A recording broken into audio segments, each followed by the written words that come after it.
You might be feeling stressed, overwhelmed, confused, or even on the edge of burnout as we head towards the end of the year. I talked about this in my last video, which is by far my most watched yet. So it really seems to have struck a chord with you. But I don't want you to feel like it's all doom and gloom. It simply means we need to think about how we approach this season. So I'm going to share three simple things you can do to help you manage this period while also taking small steps of real progress to improving your work situation. But before I get into that, I just want to briefly introduce myself. I'm Anna Black, career counsellor and the creator of Define Your Future, a career transformation system that helps you figure out exactly what you want in your future, what all your possible options are, and what is the best way forward for you. What's the best career plan that's going to align and give you the satisfaction and fulfillment that you're looking for. I'd love for you to subscribe to this channel so you see my new videos when they drop. And also make sure that you watch to the end of this one, because I have something brand new that I've been working on to share. So, as I said, I have three simple steps that you can take right now to manage this season better. First of all, I'd love to talk about being honest with yourself about how you're feeling.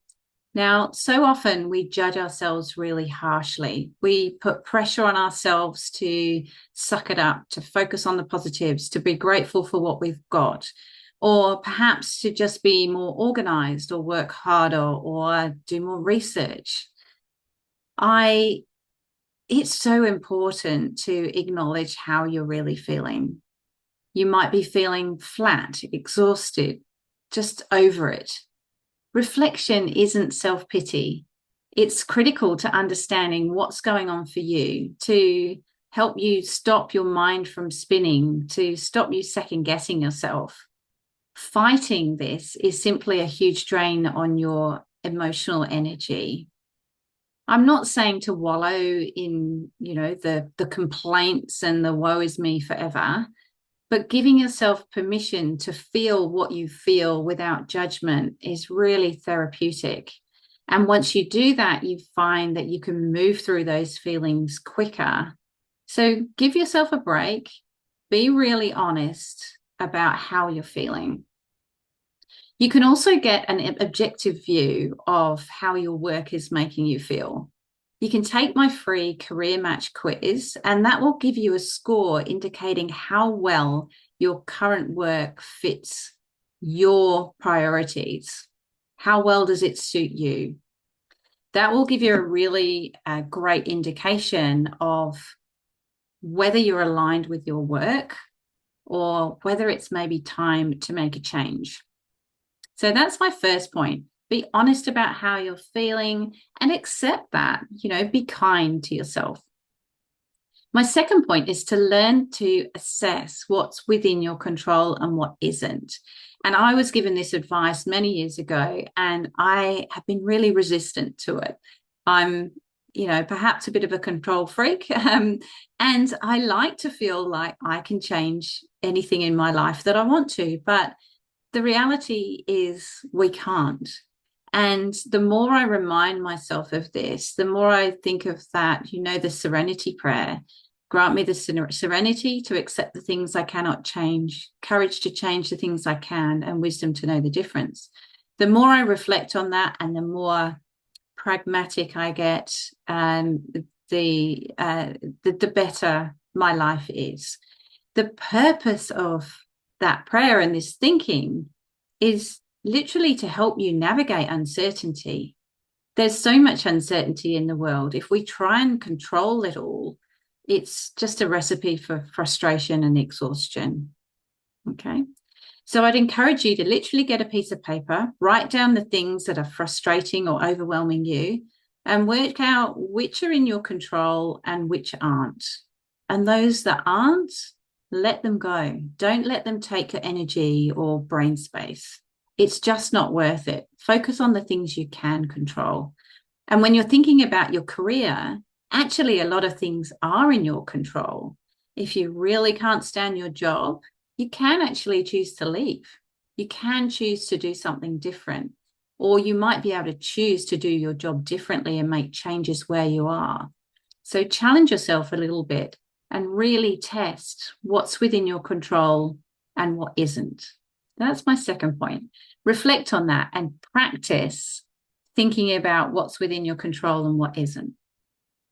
My third point is ruthlessly prioritize what you've got on your list and all those things that are taking your energy, and make one micro step forward. Okay. So of the things that you can control, because you've already ditched the other things, what can you drop? What can you defer? Of all those things competing for your energy, what is really important? What are the real priorities at this time of year? What are the necessities? Then once you've done that, take one small step to improve your situation. Now, I'd encourage you to think about, well, what can you say no to? What can you pass off? What can you defer? What's not important? What can you just not do altogether? So that's going to really give you a bit more space to think about the things that are really important. Okay. So when you're taking this one small step, you want to think about what can you do to make your life easier, to give yourself back some time for yourself. And then what I'd love for you to do is get out of your head and stop the planning and the thinking and the going around in circles and get into action. Actually do something, because action will give you energy and help you feel far more motivated and optimistic. And you only need to start doing something for just a couple of minutes to get over that inertia of getting going, especially if you have a tendency to procrastinate or to just get stuck in that planning mode. Again, that's one of my traits. I love to plan, and sometimes I need to give myself a nudge to go, come on, it's time to get into the doing now. But what you want to do is keep it really simple. Okay.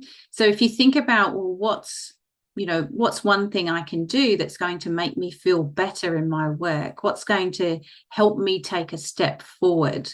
The idea isn't to, give yourself a whole new to-do list with lots of extra stuff to do. We're not adding to your plate here.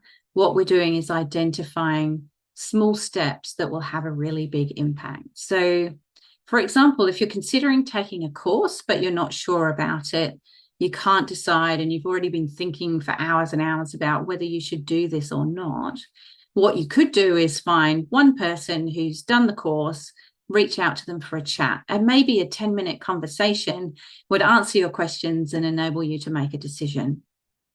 Okay.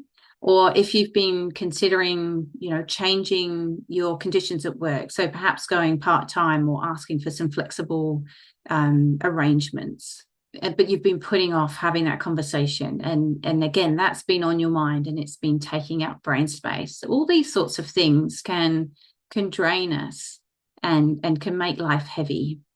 So if you're in that situation, just ask for the meeting. Just take that one step, book it in, go have the conversation, and then it's done and out of the way. Okay.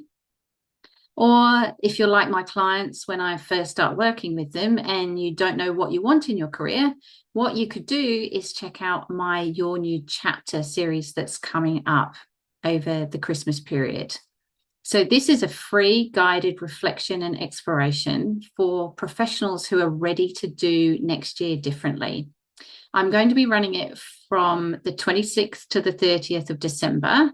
That time when, the Christmas day itself, the Christmas madness is over, and you have this wonderful, or what I think is a wonderful kind of twilight zone where things slow down a bit and you find yourself with a bit of time and space, because you've had this crazy mad rush up to Christmas with all the events, the work events and the school events, and all these things to do, the present shopping, the preparations, etc. Or perhaps if you don't celebrate Christmas, it's still a busy time because it's spring here in Australia. All the events just start happening through November and early December.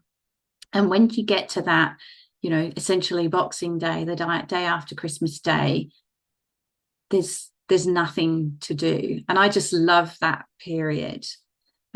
So I've decided to run this series in that period, the 26th to the 30th of December.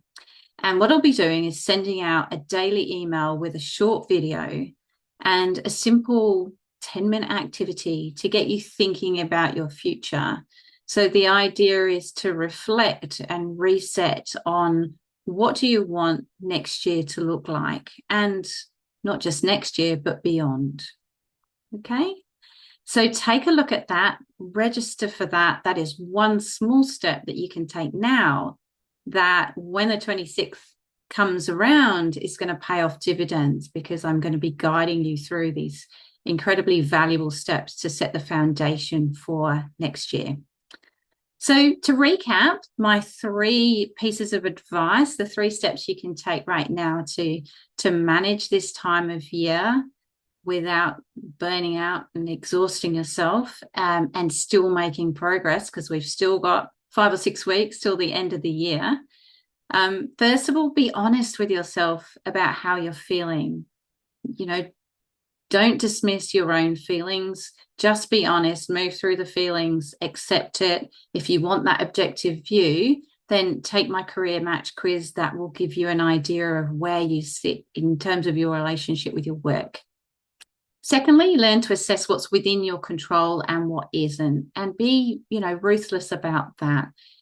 Get into the habit of writing things down and thinking about it. And if it's something you can't control, no matter how frustrating it is, it's just not worth your energy. So try and move on, write it down and let it go.